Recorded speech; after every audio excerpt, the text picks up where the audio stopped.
Have you ever wondered how a narcissist behaves in a relationship? How do they get their partner to go along with the toxic behaviors? Well, we only tend to see these in public towards the end of the relationship. What are the tactics and cycles that we can spot to help us to avoid getting into toxic relationships in the future?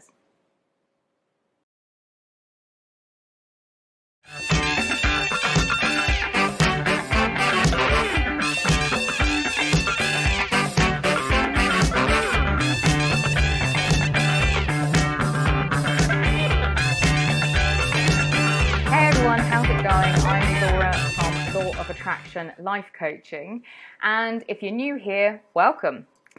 I'm a qualified life coach, a spiritual teacher, and a mental health advocate, and on my channel we look at all things spiritual, psychological and self-growth. So if you're into that sort of thing, give me a little like below, give me a sub, join the tribe for free by clicking that red button below, and the little bell next to it means that you're going to get notifications whenever I put something new up.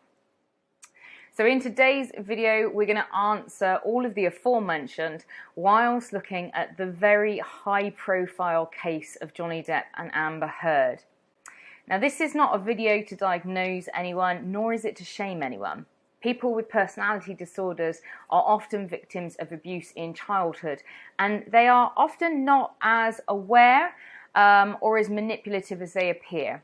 Something that is important to note is that with personality disorders, there will always be an element of arrested development.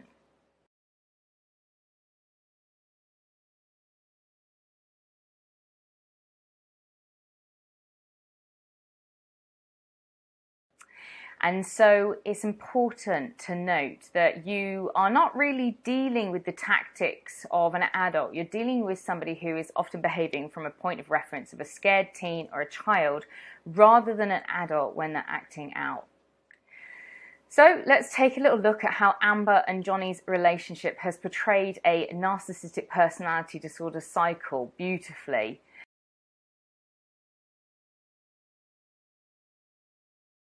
Why they've ended up in this situation and the circumstances that have come to pass. Now, this is my opinion as an onlooker with the evidence that has been made public, and I may be wrong with some of the stuff I'm saying, but what I have seen in the press and the court case shows some excellent evidence for these cycles, and so we can use it as a learning opportunity for us. Now, anytime I spot a red flag, I'm going to let you know. So Depp and Heard first met whilst filming the Rum Diaries, and this was in October 2009, where they were cast as each other's love interests in the film adaptation of the Hunter S. Thompson novel. Now, at this time, Johnny was married to Vanessa Paradis, with whom he has 2 children, and they've been married for 14 years at this point. Now, red flag number 1, affairs beginning relationships whilst already in one.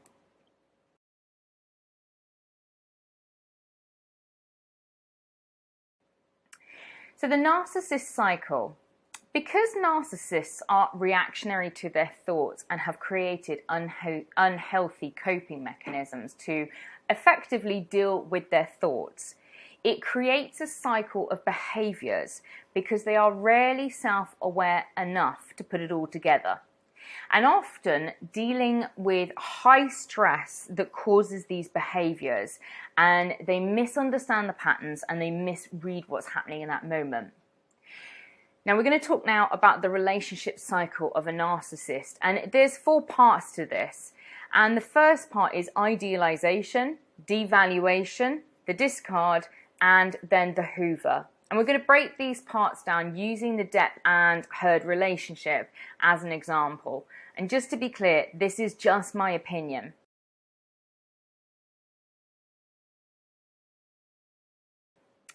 So when Amber and Johnny met on the set of the Rum Diaries, I'm suggesting that that is where the beginning of this affair and the idealization stage of Johnny Depp began.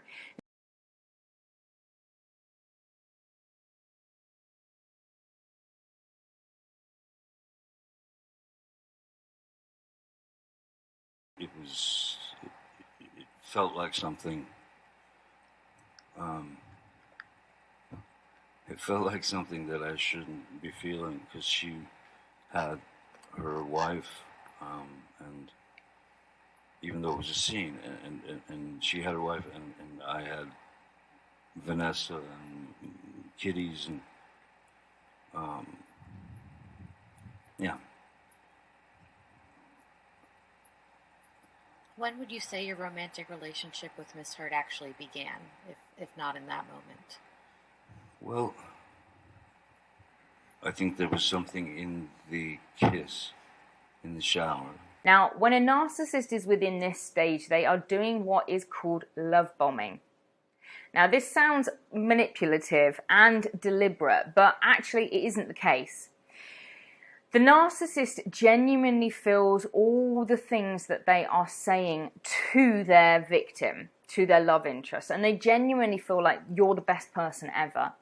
Remember to think of the person with narcissism as a child. They're fantasizing over you with little sense or boundaries. Now remember that personality disorders are born from childhood trauma, and so often the sufferer is looking for a knight or a princess to come and save them from their sadness and their self-hatred. And I would imagine this is what happened with Amber and Johnny. I'm going to go out on a limb here and say that we probably have a combination here of a borderline and a narcissist here, or certainly somebody with a personality disorder and somebody with childhood trauma.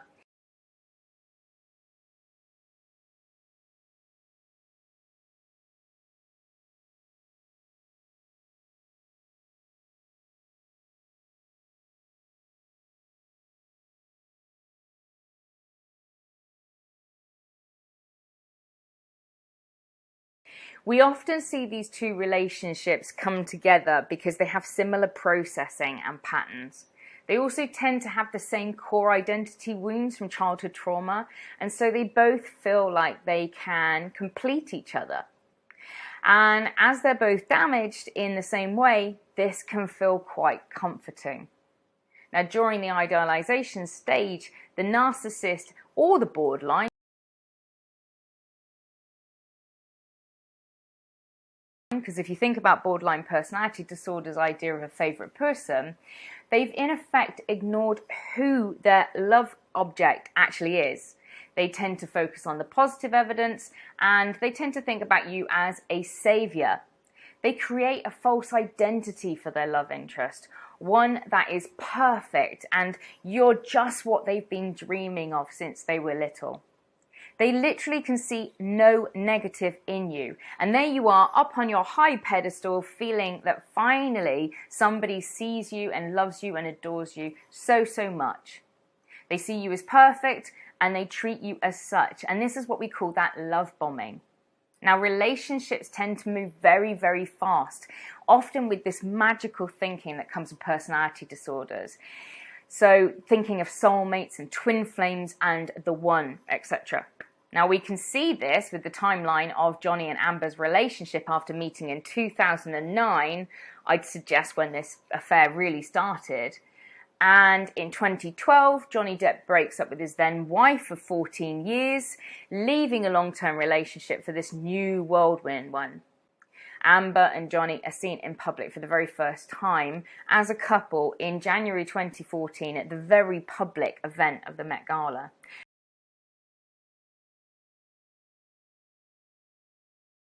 And they appear to be love's young dream at first, and all seems to be great on the surface.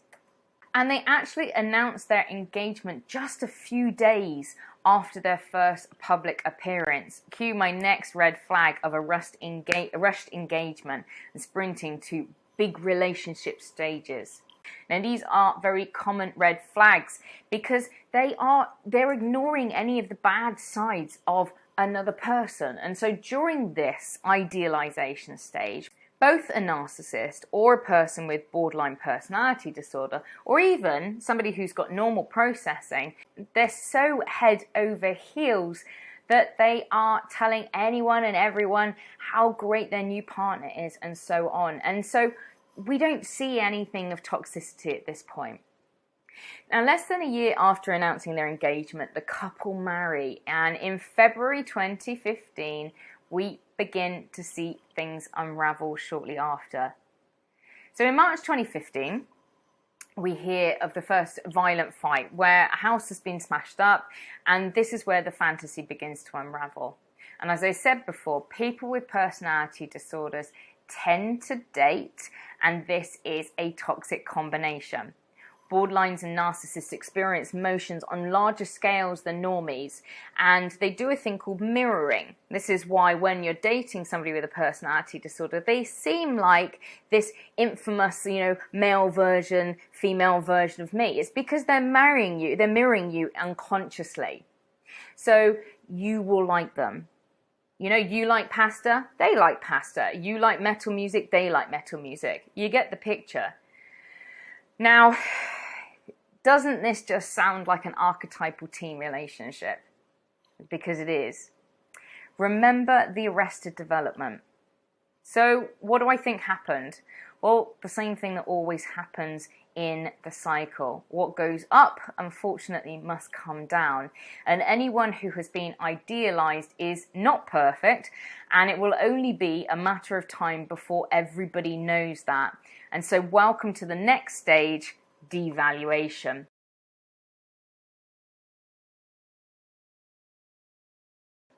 And this is where the narcissist begins to see all the things you're rubbish at, all your bad parts, everything that is wrong with you. In the borderline, this will trigger a deep fear of being unsafe, which will cause them to want to leave you.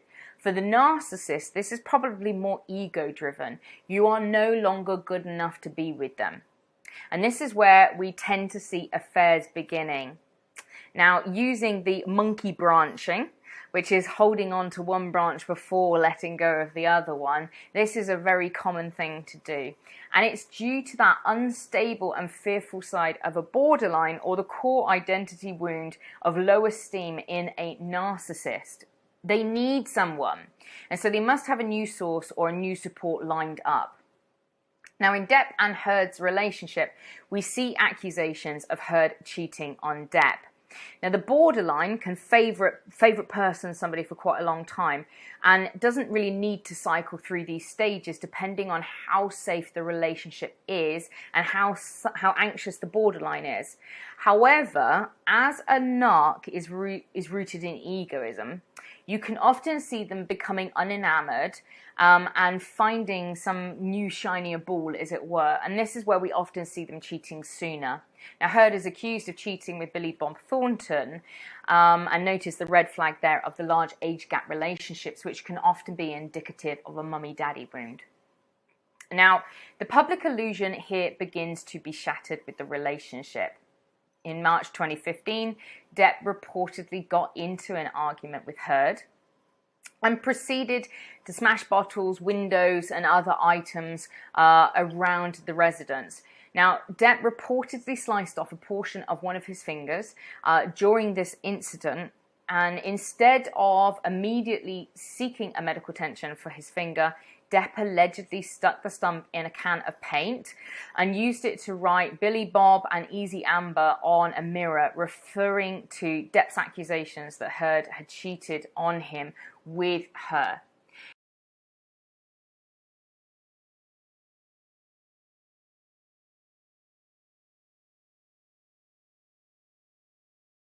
I would suggest that this probably was the apex of the violence that had gone on between Depp and Heard.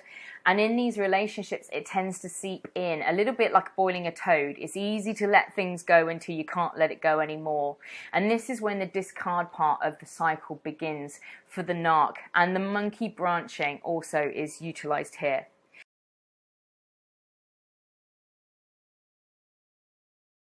Now, narcissists and borderline behaviors often look the same through the lens of an unprofessional, but the difference between them are the motivations.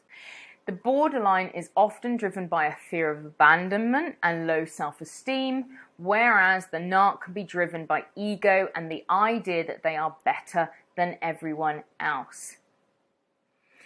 There is so much crossover between the behaviours, they can really be hard to unpack. Now, halfway through filming this video, we saw this in court. I did.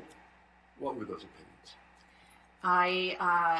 The results of Ms. Heard's evaluation supported 2 diagnoses: borderline personality disorder and histrionic personality disorder.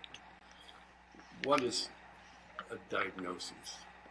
A diagnosis is a way that that psychologists, psychiatrists, anybody in the mental health field thinks about a disorder. It helps us to communicate a set of symptoms that a person is experiencing, and along with that set of symptoms, it tells other professionals a lot about how those symptoms might have developed, how that person might behave, perceive the world. It also drives treatment. The real purpose is to determine what sort of interventions will be most effective for the person. So Amber's been diagnosed with borderline personality disorder and histrionic personality disorder. So what is histrionic personality disorder? And I want to make it very clear that I feel the part of Amber's personality disorders of the histrionic part is creating that really narcissistic behaviors that we're seeing here.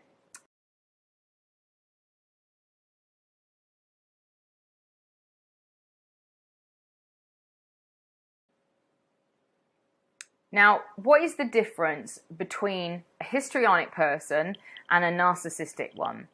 Well, since histrionic personality disorder tends to be diagnosed more commonly among females than males, I'm going to be focusing on histrionic females for the purposes of this video. Now, while they share similarities, the histrionic's dramatic theatricality, excessive emotionality, and over-reliance on their sexuality and appearance as points of power can be distinguishing factors from the narcissistic female. Now, at first glance, it can be really difficult to differentiate between a narcissist female, borderline, and a histrionic one. Both narcissists and those with HPD can be interpersonally exploitative. Narcissists need the supply, histrionics crave validation and constant reassurance, manipulating scenarios to bring the focus back to themselves. Now, both can be self-absorbed. Narcissists are obsessed with maintaining their superiority, and histrionics tend to be about their appearance and their sexuality. Now, both can appear charismatic and vivacious, naturally persuasive and charming to others. Both can demonstrate a sense of entitlement, yet narcissists feel entitled to belittle, abuse, and exploit, whereas histrionic people feel entitled to be the center of attention at all times. The histrionic female absolutely requires this.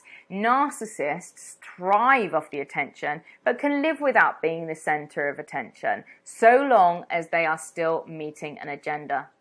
And in fact, during the love bombing phases of an abusive relationship with a narcissist, the narcissist is all too happy to make their victims the center of attention in order to lure them into the abusive cycle.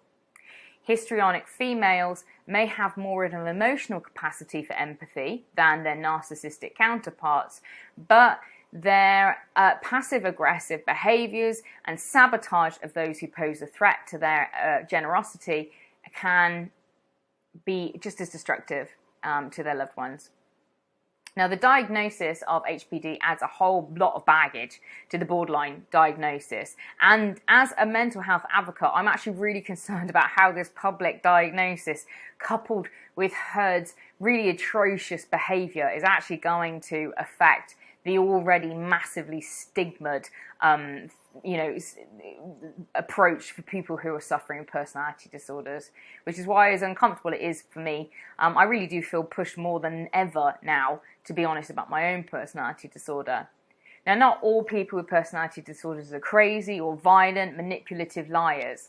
Sadly, just like anything, the people who talk the most about an experience tend to be the ones who have had a bad one. The link between people dating who have personality disorders also inflates the likelihood of toxicity. And often with a borderline and a narc dating, the narc will go from 1 to 1,000 on a smear campaign against the borderline to ensure they come out smelling of roses, which is exactly what Amber was attempting to do with the article that she put out on domestic violence, and now with the defamation court case. So in comes the discard phase.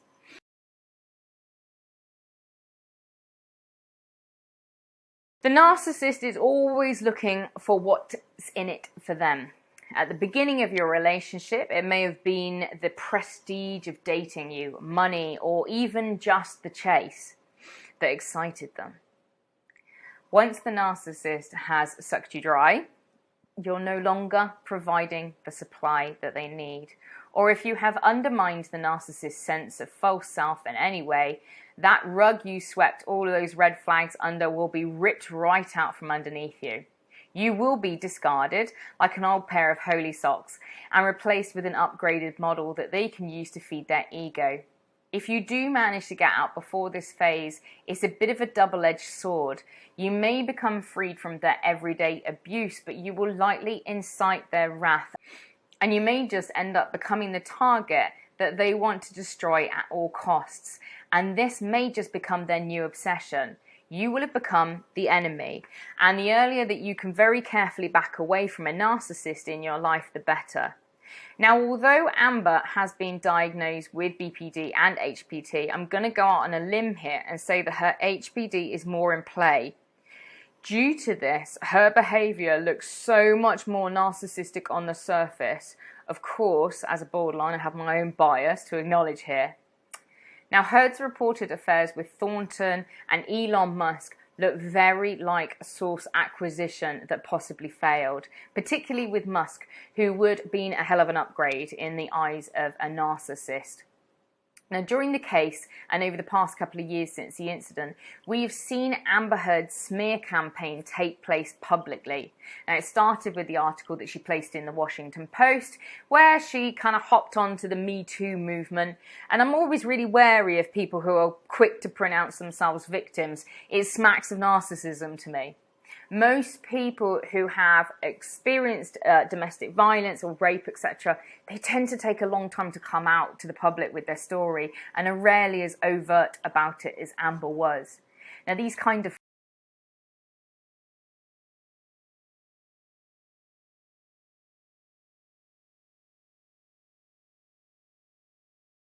false allegations and narcissistic behaviours are what makes it so difficult for real victims to get seen and to get support that they need. Amber's made some really, really disgusting allegations about Johnny that I can't even repeat on this channel due to the fact that they're that graphic. And whilst it's important to recognise that abusive people are great at hiding what they are through the manipulation and the control of the rhetoric, when allegations like this get brought to the light, the manipulation tends to fall apart. Think about the allegations with Jimmy Savile or Cosby or Weinstein. Where things fail in this case is that many women who have dated Johnny Depp have come forward to support him.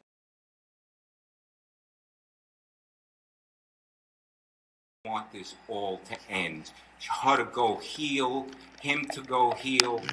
You know, so many people have been affected by this malicious lie that she started and she created. It's not fair. It's not right what she did and what happened for so many people to get affected from this. It's insane. And Mr. Baruch?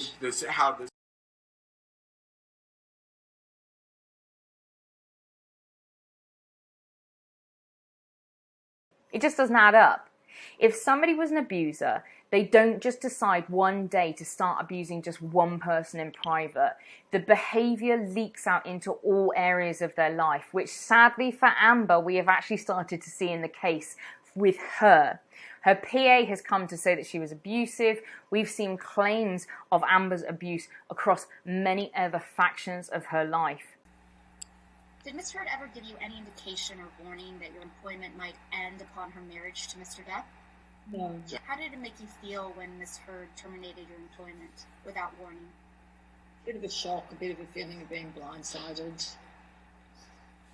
Everything from handling all of her dry cleaning packages, mail, liaising with agents, other people in the industry, coordinating travel, making restaurant reservations, dealing with the staff, the vendors on the property, that sort of thing. Did Ms. Heard ever ask you to monitor press for her? Yes. What specifically did she ask you to do?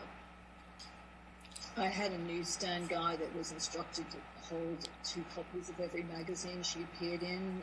It was a newsstand on Sherborne Avenue, just off La Cienega, and he would hold them for me, and I would go there once a week to pick up a pile of magazines. I'm sorry, you got muffled out. You said that he would hold those for me, and He would hold them for me, and I would go approximately once a week to pick up whatever magazines Amber was featured in, 2 copies of each, which I would then store in her garage. Why would you store them in Ms. Heard's garage? Because she didn't want Mr. Depp to see them. Did she tell you why she didn't want Mr. Depp to see them? No, she just got very angry with me one day because I hadn't quite made it downstairs to put them in the garage when she came home, and she went absolutely ballistic over that. When you say she went absolutely ballistic over that, can you please describe what you mean? Screaming, yelling, abuse. Do you remember what she said to you?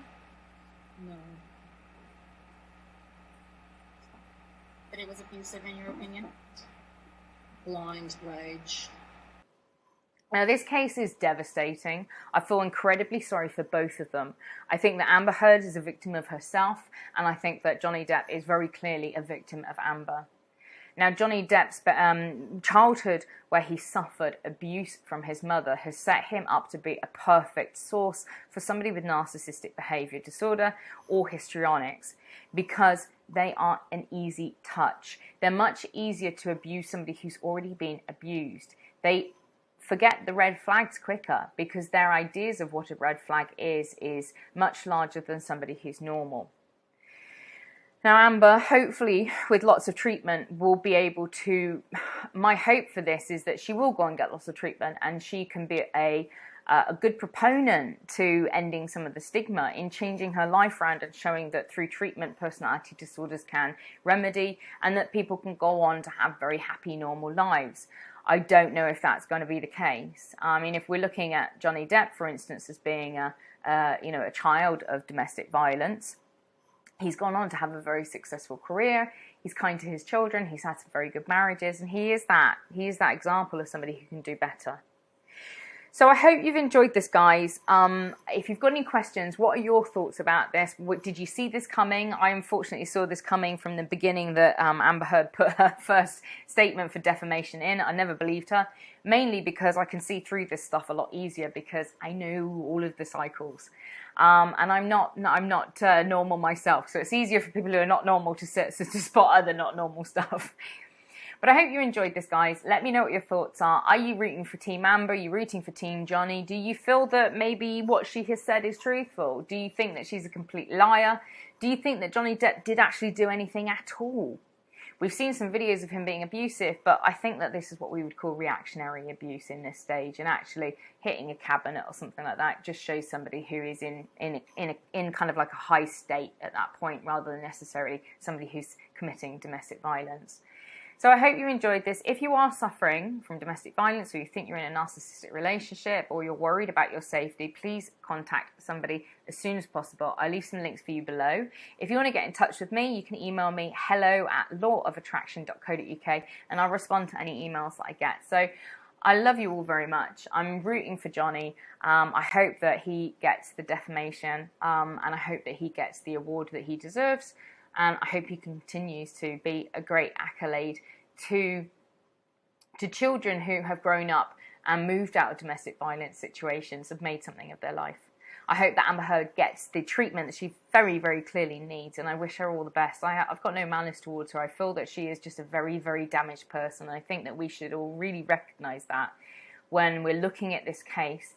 Instead of putting blame or trying to create more stigma, It's about looking how we can help people with personality disorders to stop doing what they're doing, as opposed to ostracizing them further. My name is Laura of Attraction.